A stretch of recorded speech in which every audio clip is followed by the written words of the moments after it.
As more rain moved into Kerr County today, which impacted the search and rescue efforts, we're keeping up with those looking to rebuild in the community.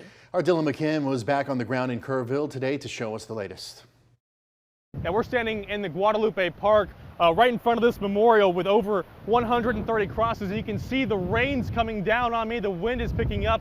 It's really having an impact on the search and rescue efforts and the disaster relief efforts. With the backdrop of rushing water, a reminder of the lives lost in Kerr County. Placed in a park that used to host birthday parties and celebrations. Crazy how something that we used to admire, like the water, is so strong that it can destroy it. Kristen Wilson is a Kerrville native, in town from Lubbock for the holiday. She decided to extend her stay to help clean up. Hopefully we can help it out a little bit. It has not been easy for cleanup crews or search teams.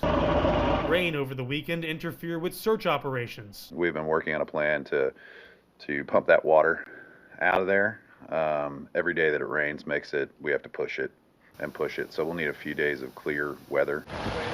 And more rain on Monday created additional delays. It's pretty rough. It's rough devastation.